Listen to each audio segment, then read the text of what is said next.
Welcome everybody to the first ever Nitro Rebellion gaming video, and I'm here with a control Shaman deck that I used a couple of months to get to Legend, me and my buddy.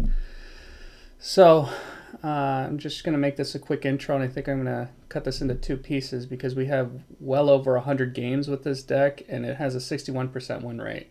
So we have a good sample size. We have different ways to beat different types of decks. A quick rundown of this deck: we have our devolving missiles and a lot of different devolving mechanics. We have Plague of Murlocs for when the boards get really massive.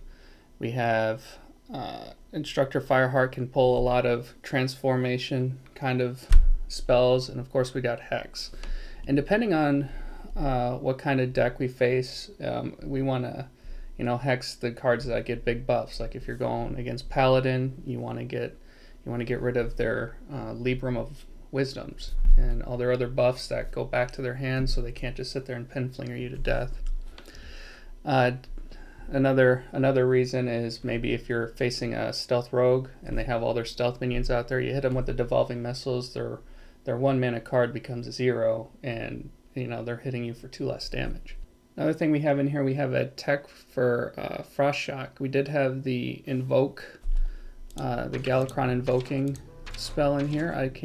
Invocation of Frost in the deck, but we found out that the deck doesn't really invoke enough for our Galakron to be effective, and hardly ever did we get it to invoke. So we did get it one time to 4, but that was against a Demon Hunter, and we were using our Diligent Note Takers. And speaking of Diligent Note Takers, it depends on what deck you're facing. If you're facing a whole bunch of aggro, you probably want to, duplicate your Witch's Brew to get yourself up above that burst damage, because once you get late game and all these massive healing spells start taking effect and all your big board clears, you're just going to fatigue them out. So you want to do the healing for aggro. If you're facing a little more grindy deck, bigger decks, you want to use your Diligent to hex them. You want to use it to devolve them, because you'll get your healing late game. There's no need to use your healing right away. And I would have to say Diligent Note Taker is a very key reason why we've won so many games, is using your Diligent Note Takers intelligently. Instructor Fireheart, that's just last ditch effort, a little casino Shaman, but that more times than not, you will discover an out. If you don't, it's just unfortunate. We have one Lightning Storm used for those early board clears if we get it, luckily.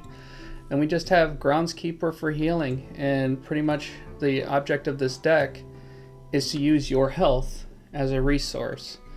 They're going to burst you. Every deck has a certain limit of how much damage they can do. As long as you heal more than they can damage, you're going to be good. So when it comes to Bomb Warrior and other late game, we have Archivist Elysiana. This is absolutely vital if you're going to face a lot of Bomb Warriors, but if you don't see yourself coming across a lot of Bomb Warriors, I don't think it's necessary. Another deck that this beats is Ticketus Warlock. So they're going to grind you for at least 10 cards, right? They're going to Ticketus, they're going to Yashiraj, they're going to come back at you with another Ticketus.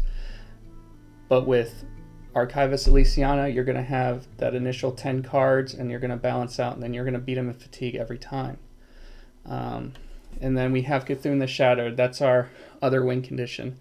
If you just draw all your cards, again, it's good against Ticketus, but if you end up getting milled with with one piece of Cthulhu and your Archivist Elysiana, then it's pretty much over. You can pretty much auto-concede at that point, because their board's going to be much too big by that time with their Yashiraj, and you probably don't have enough board clear, and you definitely won't grind them out in fatigue.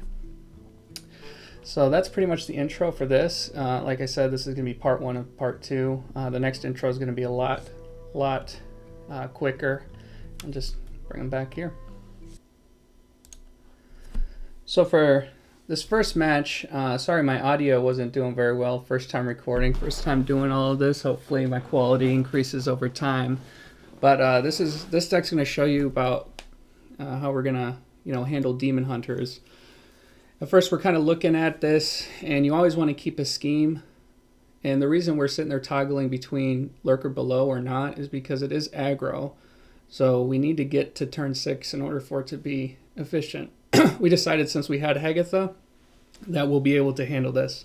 Drawing Lightning Storm is almost a guarantee to win this match because we'll be able to outdo their aggro, and as long as we draw any sort of healing, we're gonna win.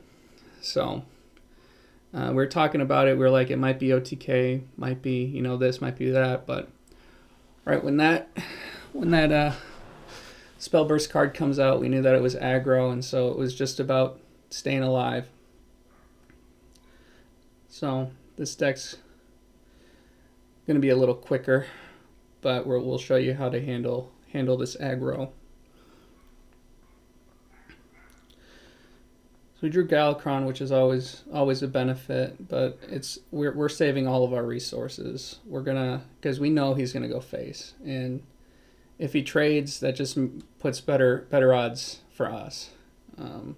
Luckily for us, right now the meta is a lot of Shaman, Evolved Shaman, and so he wants to get rid of that threat, but it should have been given away that since we're running Cthulhu, that we're not Evolve, so he could have sent all of this face.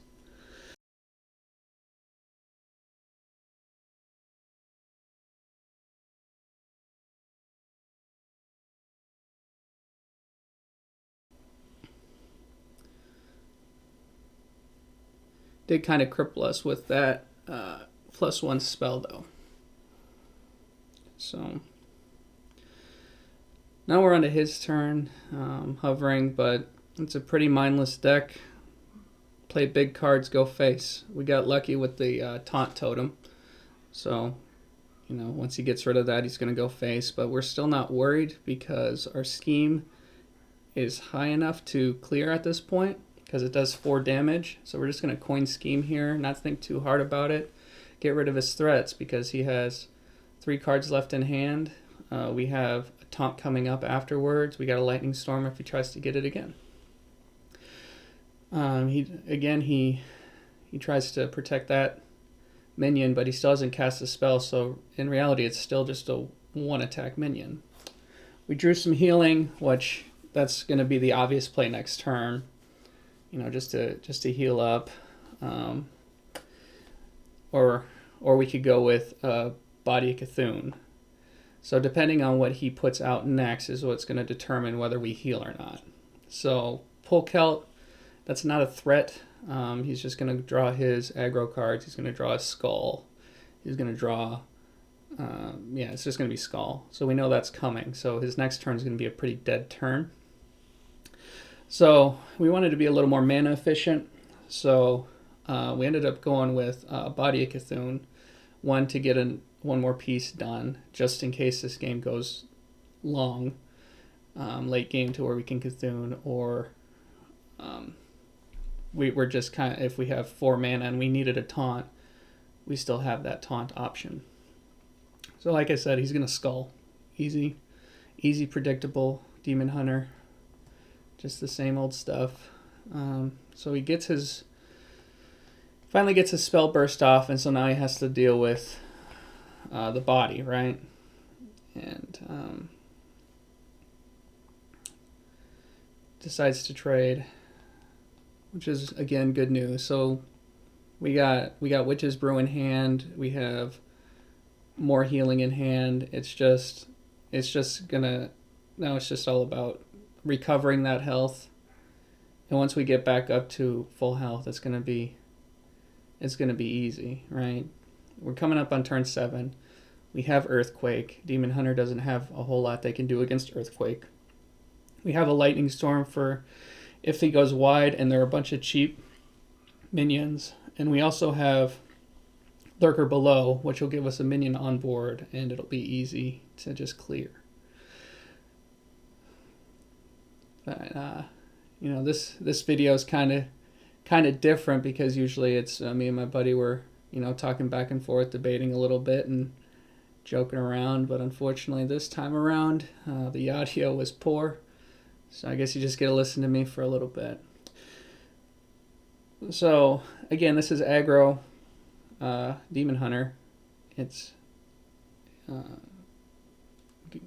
attack, go face.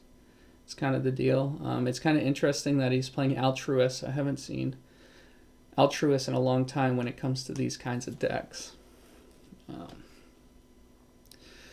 So now he's sitting here. He has a 1 health minion, 2 health, 1 health, 1 health, 1 health. So we could Lightning Storm and overload ourselves, but we decided that Lurker's the obvious play. We get a big body on board. He has 3 resources, and we actually had that tech for Frost Shock. It's 1 mana freezing, and I'd rather spend 1 mana on freezing somebody than 2 mana. So that particular situation, it worked out better for us. So next turn, we're at 11 health. He's not going to be able to deal 11 health, 11 face because he is frozen. So next turn, it depends what he plays. We could play Galakron, and we're essentially healing for 5. We can Tidal Wave, and depending on how big his board is, we'll heal for, at this point, 9 or 12. But again, he plays that +1 spell, so now it's all about, we're like, all right, so we can get a little more pressure with the Galakron. So we play Galakron, right? We're going to get 5 health, 5 armor, and now it's just all about clearing what we can. And after reviewing this is actually a misplay. So what we should have done is gone with Lurker against the taunt minion. It would have kept our Lurker at 2 damage, because either way those 2 minions will die, and so instead we have a Lurker at 1 health instead of 2, which means he can trade with his hero power just outright. However, you'll find out that it doesn't matter at this particular time, but that was still considered a misplay. So like that, he didn't have to trade at all. He just had that, did the 1 damage. If we had Lurker on board, he might have had to trade his 2/1 minion or gone with his hero to take 6 to the face. So now we're sitting here, we have Tidal Wave in hand, and that Tidal Wave is going to heal us for 9. So 9 damage, healing against the Demon Hunter is huge, especially since he only has 3 cards in hand. And since he played Polkel, he's got a bunch of weaker cards. So he's already down to his 1 mana card, so no matter what, he's not going to be able to burst 19 damage to face. Well, again, it's Demon Hunter. They can burst it if Blizzard wants it to happen next expansion, it'll happen. So again, low threats, a bunch of low health minions. We were kind of thinking about doing the Lightning Storm and then hero powering, but we still might not be able to clear. But at this point of the game, there's going to be no big minions, and we just figured we'll get the Earthquake, keep building up that Hagathis scheme, and he's got nothing but one mana minions. So that we have our board clear, we have our Witch's Brew healing. It's a done deal at this point.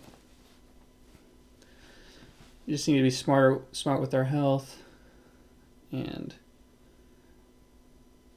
then it should be easy. So we draw Heart of Cthulhu. We could have Lightning Storm, but that would have overloaded us. We have the mana. We're not doing much. We're just going to get that piece in. We're going to hero power onto the next turn. I believe here he twin slices, if I remember correctly. Or he gets a... No, he doesn't.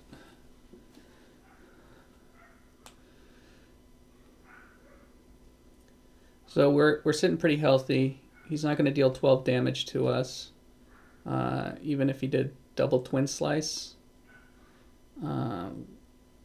That's an additional. So hero power, twin slice, twin slice, twin slice, twin slice. That's 10. So be able to deal. So at this point, we're thinking, well, that card could be Kane. If it is Kane, that's an issue, but we decided that, he's already down to his 1 health. If he had Kane, he would have played it. So we got lucky with our Swamp Queens, and we're just going to go all taunt. So at this point's over. We can seal it whenever we really want to by just healing, and he would probably concede because he can't deal 30 damage.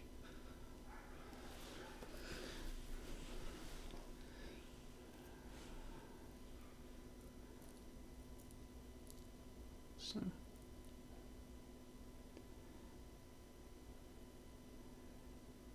Does he play it? It's a twin slice, yeah. So double twin slice. Yeah, he goes face because he's, in a rush. His last card is a twin slice. So at this point, what do? We know it's twin slice. He's got no way to get around our taunts. But we're about to summon 5 taunts. So first we hero power to clear that minion so we can get it to the full effect. And at this point it's just over. There's no way for him to get around all of that. And if he would have gone the last turn, we would have just got him with lethal, right? So, pretty good game. Didn't have to use much healing because I don't think he was piloting that deck correctly. But, conceded, and he went on to his next game. We went on to ours.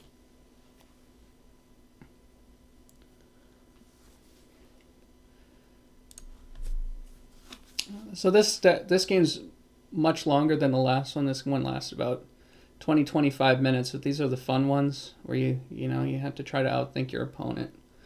The deck we're playing against is actually quite interesting, and just like everybody else, when we see Shaman, we think it's an evolved Shaman.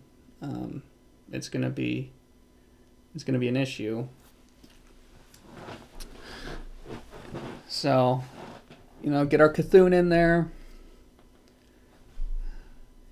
So right away we're thinking, the normal Hearthstone replay evolved Shaman deck list. So we made a mistake last time. We had a Hagatha scheme in hand, and we're like, well, what if it's Totem Shaman? And then we used our Hagatha scheme. It wasn't. It's always evolved Shaman. Don't assume it's Totem because it's never Totem Shaman in this meta. So again, we're just, this is a grind fest. We're just going to hero power. We're going to go on to the next one. If you like control kind of decks, if you like in a different sort of way, you got to know when to use your resources because you have limited resources. You're not going to have a whole bunch of space on the board. You're gonna your whole idea is just to out heal whatever they're damaging. So because we thought it was Evolved Shaman, Diligent to Lightning Storm was the best play there. It clears his board so he can't equip his weapon. If he did equip his weapon, he wouldn't have anywhere to go. So we're thinking, what's going on? So once he played that card, then it's a different deck. So now we're trying to think like, what could this be? Because clearly it's not an Evolved Shaman. Never seen that card before in my life, and he has a 7-cost card in his hand. Luckily it was a scheme, and it's a later scheme. So when we use that card anyway, we're gonna be able to play it, and it's just gonna be for a board clear. It's gonna be easy. So again, there isn't much to do here. Let's just freeze them and go on to the next turn because at this point we don't think that it's an evolved Shaman.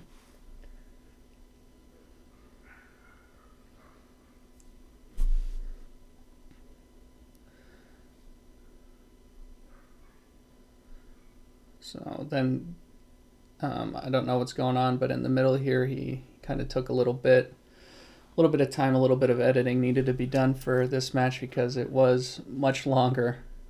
You can see the times. By the end of this game, it gets kind of ridiculous. So we're sitting at 9 cards in hand. So we had a couple of plays. We can either torrent. We can torrent that 6/5, but if he was going to evolve, he was going to evolve. We had Spell Power Totem out, so this is as effective as our Eye of Cthulhu is going to be. We figured the best way to get rid of it is going to be now. You know, he's got 9 missiles and if 5 of them hit, then, you know, it works out for us. Unfortunately, we were pretty lucky in getting that. So, again, he draws and he gets us down to a rope. Not much to do. You know, he's thinking, what are we at this point? You know, we haven't played our weapon. He uses his board clear. We're just hero powering and on to the next. I don't know if he is used to playing against, you know, a deck like this, or if it's used to aggro, but we just figured we'll just torrent that. He can't have much bigger threats than that, right? So it was around this time that I saw a video, you know, from one of the big YouTubers, either Regis or Trump or Dexter, one of those, that it could be corrupt. He plays this card, and now I'm thinking that it's going to be an OTK. We think that one of them is going to be an Alexstrasza to get us down to 15, and then he's got a bunch of other cards in his hands that are corrupted to deal 15 damage to face.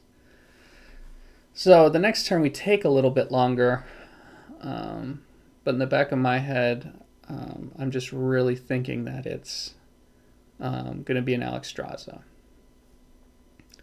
And he unfortunately made our Witch's Brew pretty worthless. So this turn took a little bit longer. And, you know, we're sitting there going back and forth. You know, what's the deal? Are we just going to hero power? We don't really care about the 6, 7, 8 damage. But if it is an OTK, you know, when you take 18 damage when you're at 15, it's pretty hard to come back from that. So we're thinking maybe a Lurker, and then we'd be able to clear. A scheme was thought about, but we decided that we can be a little more efficient than just a scheme, because those are going to be valuable late game, you know, once he drops his big minions like we're assuming that he's going to do. So going back and forth, that expensive scheme could be used. But I think at the end we ended up torrenting and then lurkering and then hero power, and I think we went on to the next one. So at this point we feel pretty safe. You know, he can Alexstrasza, but then he's only got 7 mana to do 15 damage. It's possible, but since he's overloaded, we didn't feel too threatened. And once he dunk tanked there, then we really thought it was. But it was at this moment that we knew that it was, you know, corrupt. Revolve, which is an awesome play. It's a very cool play. It's an awesome setup, and it's a pretty cool deck to play from what it looks like. It was something different, not your regular meta stuff, and so unfortunately for him, we had the clear. We had our scheme piling up. He's throwing out all these big minions. Again, we're just trying to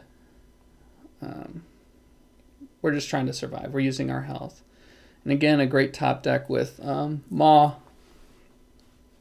So we got 2 pieces done, and it's looking like it's going to be a late game, and that's probably going to be our win condition, is that Cthulhu.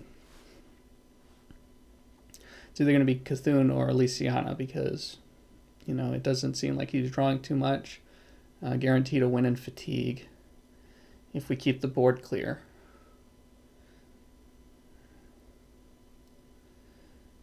So now he's spending his Witch's Brew, and I'm assuming he was spending his Witch's Brew simply because he's trying to clear up hand space.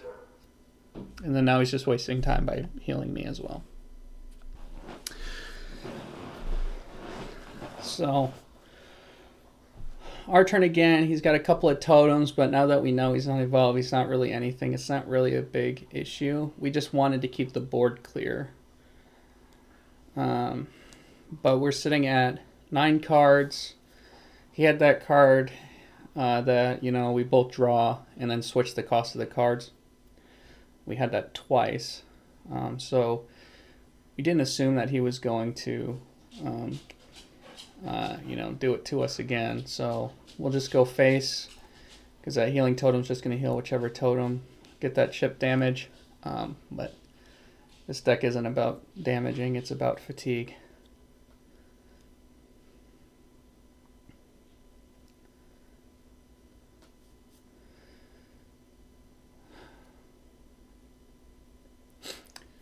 King Pharos, another cool card to throw out in his deck. And so looking at this, you know, this looks like a Hagatha scheme. It looks like an Earthquake, but when you take a little closer look at it, he has 18 damage on board. We have a Walking Fountain. And if he revolves it or, you know, evolves it, I don't think there's any cards right now that can just board evolve in standard. I could be wrong. Been wrong before. So now it's just kind of eliminating the big threats. We know he does have a revolve, so we want to get rid of that King Pharos. That's a 10 mana minion, but right now it only is doing 5 damage. We have our Searing Totem up there. That's going to be enough. So we're going to clear that 4/4 and the Pharos. So now we're only facing down 9 damage instead of 18. So 9 damage is easy to, you know, get back. Look at his board. We have Tidal Wave. We have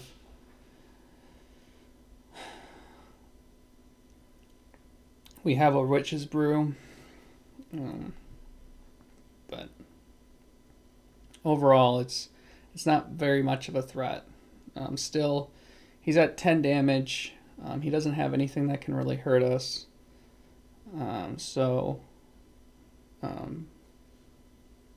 He's not running Bloodlust. So we kind of figured that. So we have to get rid of a card. Sitting at 10, what are we going to get rid of?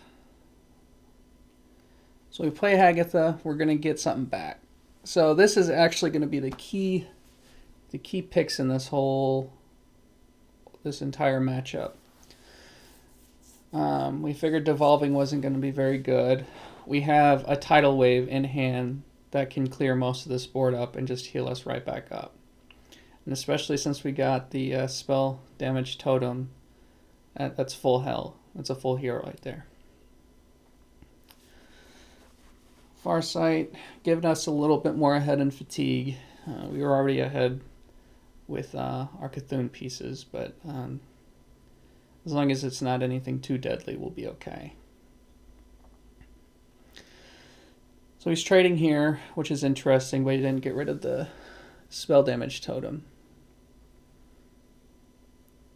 So now we're sitting here again. We could just heal for 5 with our Galakrond, or we can Tidal Wave. So we decided to go to Galakrond because the hero power is much better. We'll be able to do a little bit more. So we'll just leave we'll clear as much as we can.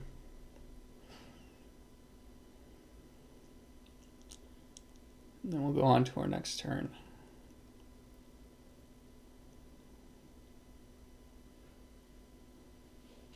So he plays Yogg. And, this is just kind of poor RNG for him, getting the Hand of Fate. Now, depending on what spells he gets, he could get a puzzle box, and then it's a whole different game. But once we saw his first card, Ancient Mysteries, he only got one free spell and a body. And so it was kind of unfortunate for him, but fortunate for us. We're just going to go ahead and heal here. And then we just want to get rid of the most damage, right? So we're going to get rid of the Yogg. And, like I said, use your health as a resource. You have healing. Just because you're showing 15 health doesn't mean you're at 15 health. Just in 2 turns we've healed 9. Oh, we've healed 10. So Instructor Fireheart, always kind of scary when it's played. But now we see he's overloaded, so now he can't Yogg-Saurage. We know he can't Yogg-Saurage. Well,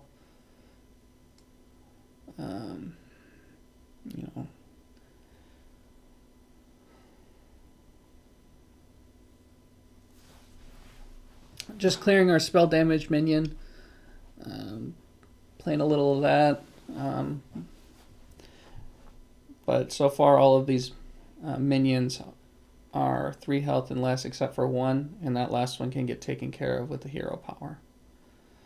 So he Lightning Blooms, meaning he will be even more overloaded. So next turn he's only going to have 5 mana. So if we were going to play anything big, now would be the time. But this is a very passive deck. We're just going to clear his board. We're going to heal up. Just clear his board. Go to the next turn. You have 6 mana. What are you going to do?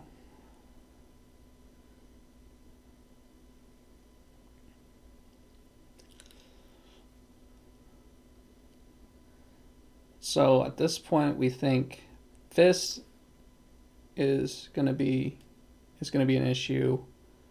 We think their next revolve, their Yogg-Saurage and Carnival Clowns, and a revolve, that's going to be an issue. So we want to make sure that we can clear. We have Hagatha's Scheme. We have Plague of Murlocs, no matter what. So we're sitting at 10 cards again, and we couldn't Fireheart because we're just going to keep getting cards in our hand, and we're going to just constantly have those extra cards. So we got rid of that worthless Witch's Brew. 8 mana to heal 4. It's kind of ridiculous. So we just kind of dumped it. We have plenty of healing. We're in late game. 2 pieces left. 9 cards. So unfortunately it gets one of the best random drops you can get. And then he follows up with the worst 5 drop you can get. So we just had to get rid of that Death Rattle. And then, unlucky of us, we hit that side 3 times. We're going to Hex. We're going to Hero Power. We're just going to go on the next one. We're going to leave the 3 damage on board.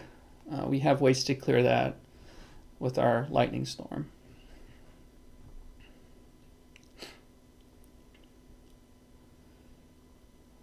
So again, a 4/3.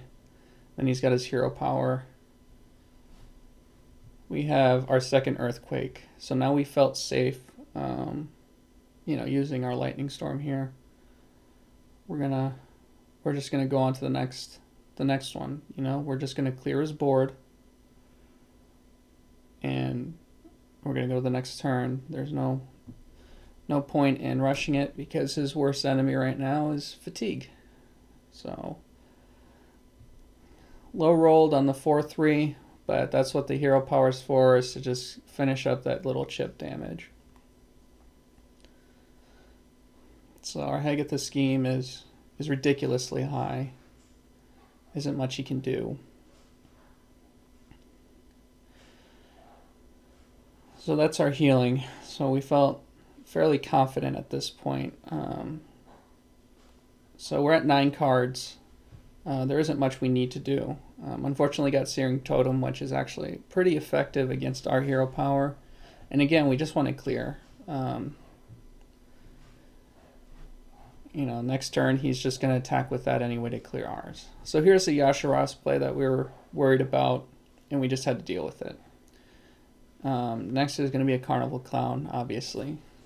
But he didn't have the mana to revolve it.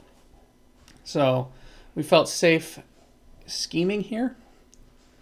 But we thought about Earthquake as well. But again, with the revolve, he would just deal 10 face, and then we'd have to deal with another 10 mana minion.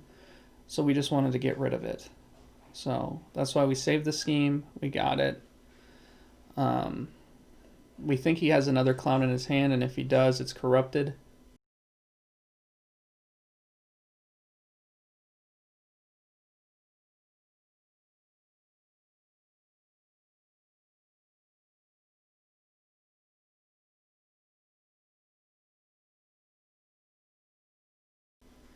And he still hasn't played his other revolve. So we're assuming that the next play is going to be Clown's revolve.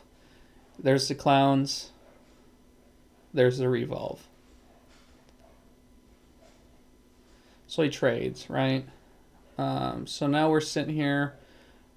Earthquake doesn't clear, but Plague of Murlocs does. So unfortunately got a McGurgle, which that's the risk you run when you're playing Plague of Murlocs. If your opponent gets a McGurgle, it hurts. That's just more juice that you have to deal with. So really his only plays now is to play that McGurgle, and I don't know what else he has in his hand at this time, but we assume that all of his threats are gone. We have 2 more pieces of Cthulhu coming, and then we're going to deal 30 damage across his board, and there's not much you can do about it. So again, he gets obscenely lucky, and he gets another McGurgle. So we really could not afford to put another McGurgle because we're running out of removal. So we knew that we needed to hex that McGurgle because we can't give him any more juice. That's the only minion that's a problem.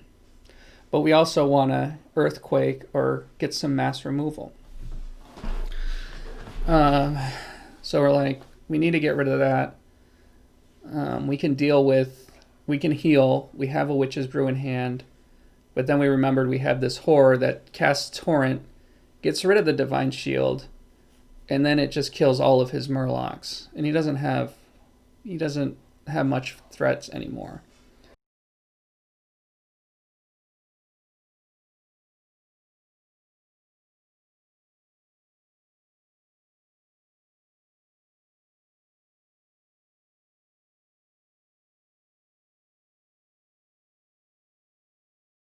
Anything that we could draw that was bad at this point. We got Kronks. We could have Kronks cleared, but we wanted the Cthulhu in the deck. We wanted to win, and we had a 33% chance of drawing him. But at this point, he's got no threats. He's got no cards. He concedes.